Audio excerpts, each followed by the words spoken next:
What's up guys, Sandy here, and today I thought I'd try something a little different. I'm going to variate from doing probably the two main things that people do. A lot of people do a lot of gaming videos, a lot of people do a lot of vlogs.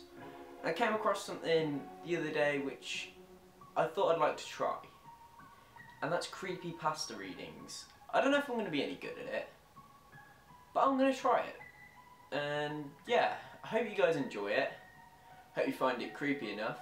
And if you want more, make sure to leave it in the comments. So thank you and enjoy the show. Some of you may have heard that the Disney Corporation is responsible for at least one real live ghost town.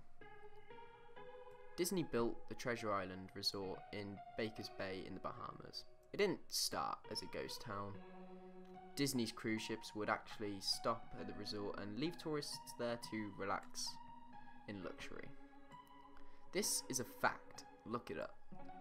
Disney blew $30 million, yes, $30 million. Then they just abandoned it. Disney blamed the shallow waters too shallow for their ships to safely operate. And there was even blame cast on the workers, saying that they were from the Bahamas, they were too lazy to work a regular schedule. That's where the factual nature of this story ends. It wasn't because of sand, and it obviously wasn't because the foreigners are too lazy. Both are convenient excuses. No, I sincerely doubt those reasons were legitimate. Why I don't buy the official story? Because of Mogly's palace. Near the beachside city of Emerald Isle in North Carolina, Disney began construction of Mogly's palace in the late 1990s. The concept was a jungle-themed resort with a large, you guessed it, palace in the centre of the whole thing. If you're unfamiliar with the character of Mogly, then you might better remember the story of the Jungle Book. If you haven't seen it anywhere else, you'd know it as the Disney cartoon from decades past. Mogly is an abandoned child in the jungle, essentially raised by animals and simultaneously threatened, pursued by other animals. Mogly's palace was a controversial undertaking from the start. Disney brought up a ton of high-priced land for the project, and there was actually a scandal surrounding some of the purchases. The local government claimed eminent domain on people's homes, then turned around and sold the properties to Disney. At one point, a home that had just been constructed was immediately condemned with little to no explanation. The land grabbed by the government was supposedly for some fictional highway project. Knowing full well what was going on, people started calling it Mickey Mouse Highway. Then there was the concept art. A group of stuffed shirts from Disney Co. actually held a city meeting. They intended to sell everyone how lucrative this project was going to be for everyone. When they showed the concept art of this gigantic Indian palace surrounded by jungle, staffed with men and women in loincloths and tribal gear, well, suffice to say, everyone flipped their shit. We're talking about a large Indian palace, jungle, loincloths, not only in the centre of a relatively wealthy area, but also a somewhat xenophobic area of the southern USA. It was a questionable mix at that point in history. One member of the crowd tried to storm the stage, but he was quickly subdued by security after he managed to break one of the presentation boards over his knee. Disney took that community and essentially broke it over its knee as well. The houses were razed, the land was cleared, and there wasn't a damn thing anyone could do or say about it. Local TV and newspapers were against the resort at the beginning, but some insane connection between Disney's media holdings and the local venues came into play, and their opinions turned on a dime. So anyway, Treasure Island, the Bahamas. Disney sunk those millions and then split. Same thing happened with Mogly's palace. Construction was complete, visitors actually stayed at the resort, surrounding communities were flooded with traffic, and the usual annoyances associated with the influx and lost irate tourists. Then Disney shut it down, and nobody knew what the hell to think, but they were pretty happy about it. Disney's loss was pretty hilarious and wonderful to a large group of folks who didn't want this in the first place. I honestly didn't give the place another thought since hearing it closed over a decade ago. I live maybe 4 hours from Emerald Isle, so I really only heard rumblings and didn't experience any of it firsthand. Then I read this article from someone who had explored the Treasure Island resort and posted a whole blog about the crazy shit he found there. Stuff just left behind, things smashed, defaced, probably ruined by the disgruntled former employees who had lost their jobs. Hell, the locals from all around probably had a hand in wrecking the place. People there just felt angry about Treasure Island, and folks here did about Mogly's palace. Plus, there were rumours that Disney had released their aquarium stock into the local waters when they closed, including sharks. Who wouldn't want to take a few swings at some merchandise after that? Well, what I'm getting at is that this blog about Treasure Island got me thinking. Even though many years had passed since its closing, I figured it might be cool to do some urban exploration at Mogly's palace. Take some photos, write about my experience, and probably see if there was anything I could take home as a memento. I'm not going to say I wasted no time getting there, because honestly it took me another year after I first found that Treasure Island article to get around to going up to Emerald Isle. Over the course of that year, I did a lot of research on the palace resort, or rather, I tried to. Naturally, no official Disney site or resource made any mention of the place. That had been scrubbed clean. Even odder, however, was that nobody before myself had apparently thought to blog about the place or even post a photo. None of the local TV or newspaper sites had one word about the place, though that was to be expected, since they had all swung Disney's way. They wouldn't be out there laundering their embarrassment, you know. Recently I learned that corporations can actually ask Google, for example, to remove links from search results, basically for no good reason. Looking back, it's probably not that nobody spoke of the resort, but rather their words were made inaccessible. So in the end, I could barely find the place. All I had to go on was an old as hell map I'd received in the mail back in the 90s. It was a promotional item sent out to people who had recently been to Disney World, and I guess since I'd been there in the 80s, that was recent. I didn't really intend to hang on to it, I just got shoved in with my books and comics from my childhood. I'd only remembered it months into my research, and even then it took me another few weeks to locate the storage bin my parents had shoved it all into. But I did find it.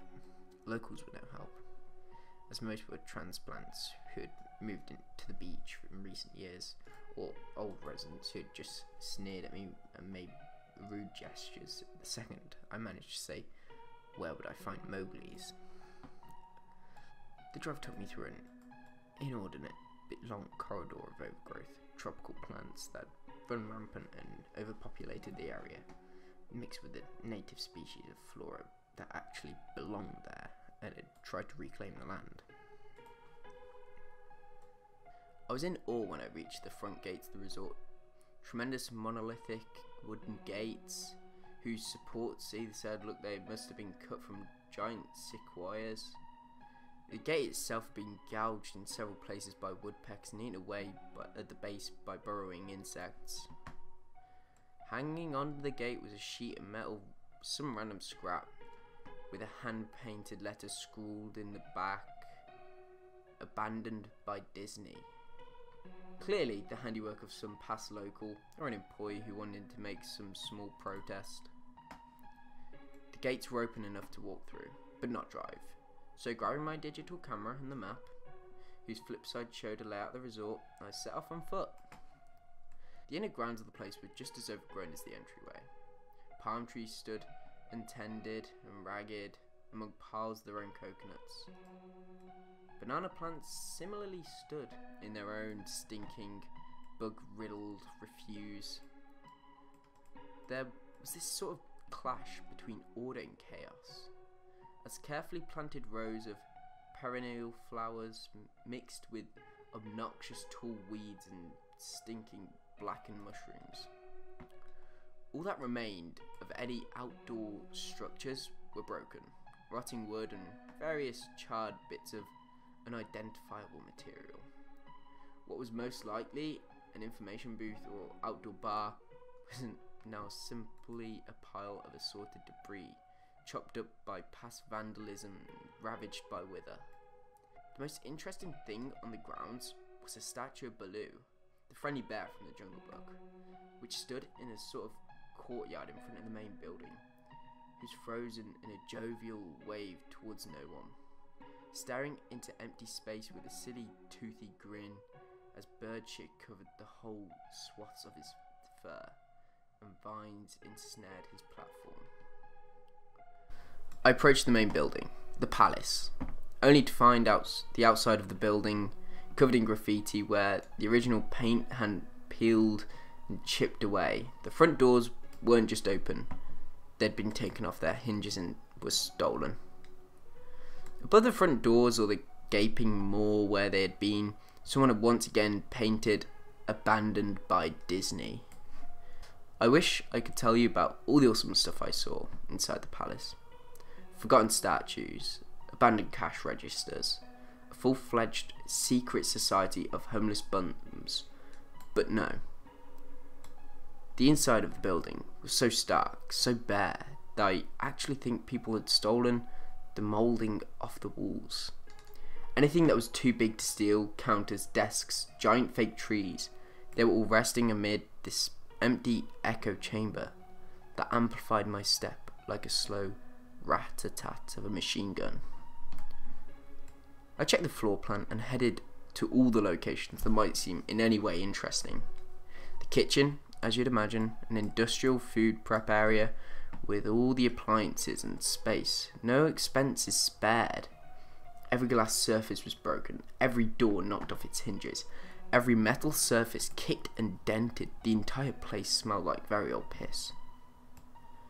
The huge freezer, not even remotely cool now, had a row upon row of empty shelf space. Hooks hung from the ceiling, probably for hanging cuts of meat, and as I stood inside for one moment, I noticed they were swinging. Each hook swung in a random direction, but their movements were slow and small. That was almost impossible to see. I figured it had been caused by my footsteps, so I stopped one from swinging by clutching it in my fist and then carefully letting go. But within seconds, it started to swing once more. The bathrooms were in much the same state as the rest of the place. Just like the Treasure Island Resort, someone had methodically smashed each porcelain commode with coconuts or other implements. There was about a half-inch of rancid, stinking, stagnant water on the floor, so I didn't stay there very long. What's odd is that the toilets and sinks and the bidets in the ladies' room, yes, I went there, all dripped, leaked, or ran freely. Seemed to me that they should have shut off the water long ago. There were plenty of rooms in the resort, but naturally I didn't have time to look through them all. The few I did peer into were similarly wrecked, and I didn't expect to find anything there. I thought there was actually a television or radio in one room, as I really think I heard a quiet conversation coming out. Though it was like a whisper, probably my own breathing echoing in the silence, or just another case of sound of flowing water playing tricks on my mind. This is what it sounded like. I didn't believe it. I didn't know that. I didn't know that. Your father told you. I know, it sounds ridiculous. I'm just telling you what I experienced, why I thought there might have been something running in that room, or worse, some vagrants who had holed up there and probably would have knifed me. At the front doors of the palace again, I figured I hadn't found anything of note and had wasted the trip up.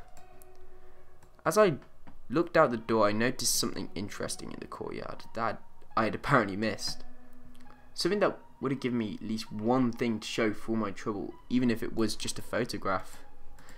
There was a lifelike statue of the python, maybe 80 feet long, coiled up and sunning itself on the pedestal, right in the center of the area.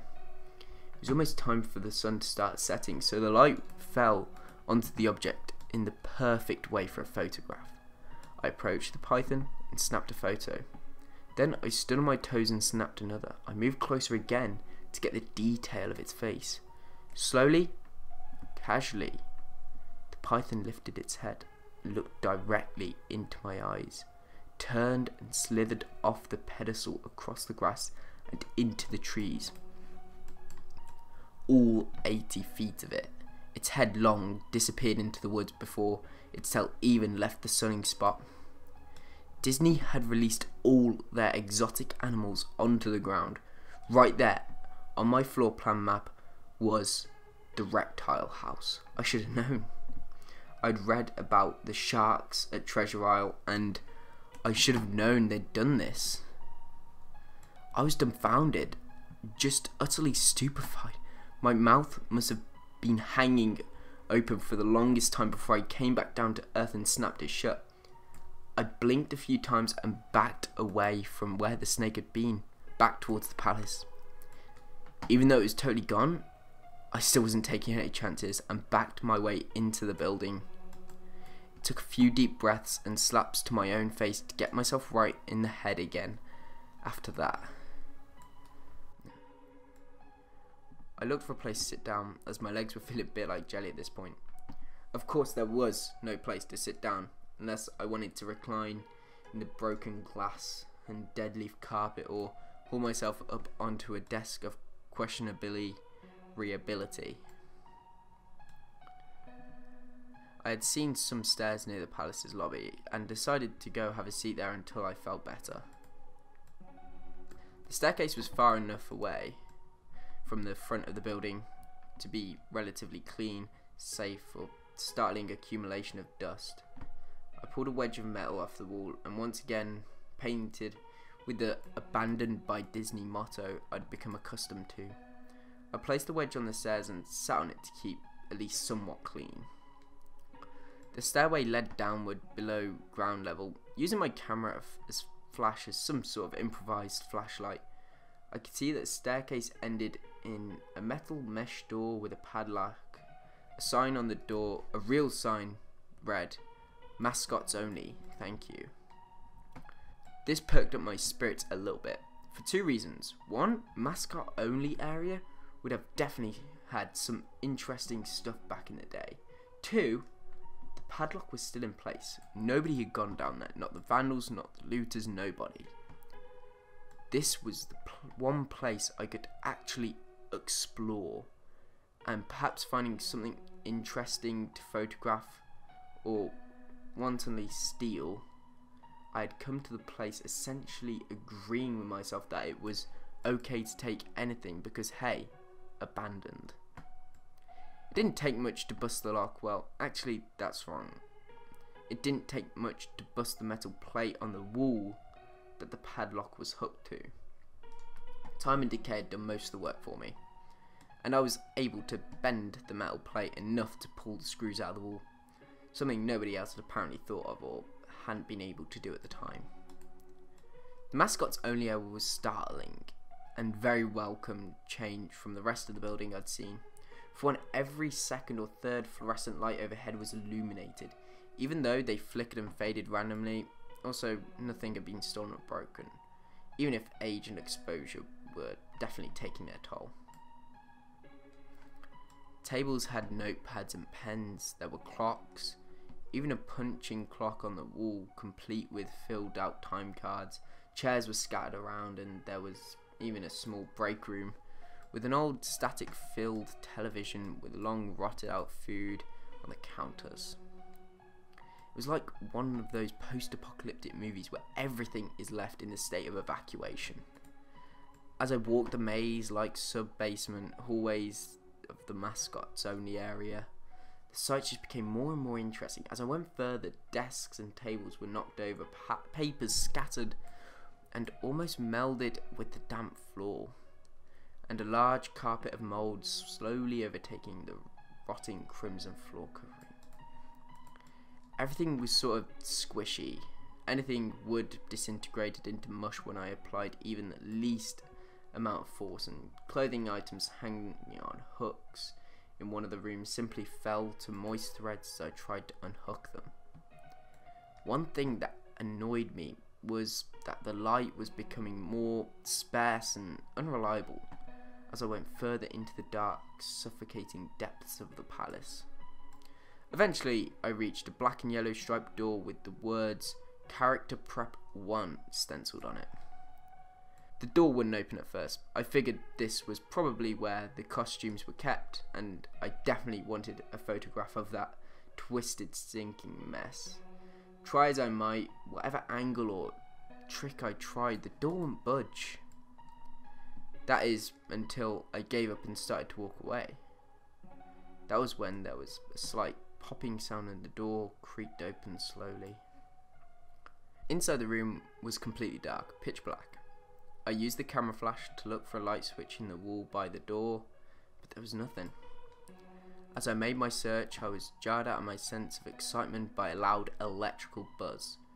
Rows of lights overhead suddenly flashed to life, flickering and fading in and out like the rest I had passed. It took a second for my eyes to adjust, and it seemed like the light was going to just keep getting brighter until all the bulbs exploded, but just when I thought it would reach that critical stage, the lights dimmed a bit and steadied. The room was exactly as I pictured it. Various Disney costumes hung on the walls, fully put together like strange cartoon cadavers, hung from invisible nooses. There was an entire rack of loincloths, native clothes, on hangers toward the back.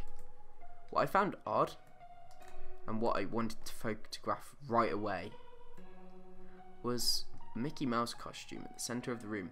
Like the other costumes, it was lying on its back in the centre of the floor, like a murder victim. The fur on the costume was rotten and shedding bare patches. What was even odder, however, was the colouring of the costume. It was like a photo negative of the actual Mickey Mouse, black where he should have been white, white where he should have been black, and his normally red overalls were light blue. The sight was off-putting enough that I actually put off photographing the thing until last. I took a picture of the costumes hanging on the walls, upward angles, downward angles, side shots to show an entire row of frozen, putrid cartoon faces, some with plastic eyes missing. Then I decided to stage shot just one of the bedraggled characters' heads on the slick, grimy floor. I reached for the headpiece of Donald Duck costume and carefully removed it so the thing wouldn't fall apart in my hands. As I looked into the face of the wide-eyed, mouldering head, a loud clattering sound made me jump with fright. I looked down at my feet, and there, between my shoes, was a human skull. It had fallen out of the mascot head and shattered into pieces at my feet. Only the empty face and lower jaw remained staring up at me. I dropped the duck head immediately, and as you'd expect, I moved for the door. As I stood in the doorway, I looked back to the skull on the floor. I had to take a picture of it, you know. I had to, for any number of reasons that may seem silly, but only if you don't think it through. I need proof of what happened, especially if Disney was going to somehow make this go away. I had no doubt in my mind right from the start, even if it was just gross negligence, Disney was responsible for this. That's when Mickey, the photo negative opposite Mickey in the middle of the floor, started to get up. First sitting up, then climbing to its feet. The Mickey Mouse costume, or whoever was inside of it, whatever was inside of it, stood there at the center of the room, its fake face just staring directly at me as I mumbled no, over and over. With shaking hands, a violently thrashing heart and legs that once again turned to jelly, I managed to lift the camera and aim it at the opposite creature, now quietly sizing me up. The digital camera screen displayed only dead pixels in the shape of the thing. It was perfect silhouette of the Mickey costume. As the camera moved in my unsteady hands, the dead pixels spread, marring the screen wherever Mickey's outline moved to. Then, the camera died, went black, quiet, and broken. I raised my eyes once again to the Mickey Mouse costume. "Hey," it's hushed in a perverted but perfectly executed Mickey voice. "Wanna see my head come off?" It started to pull at its own head, working its clumsy glove-clad fingers around its neck with clawing, impatient movements similar to a wounded man trying to pull himself free from a predator's jaws. As it worked its digits into its neck, so much blood, so much thick, chunky yellow blood. I turned away as I heard sickening, tearing cloth and flesh. I only cared about getting away. Above the doorway, out of this room, I saw the final message clawed into the metal with bone or fingernails. "Abandoned by God." I never got the pictures out of the camera. I never wrote the blog entry about it. After I ran from that place, fled for my sanity, if not my very life, I knew why Disney didn't want anyone to know about this place. They didn't want anyone like me getting in. It's that they didn't want anything like that getting out.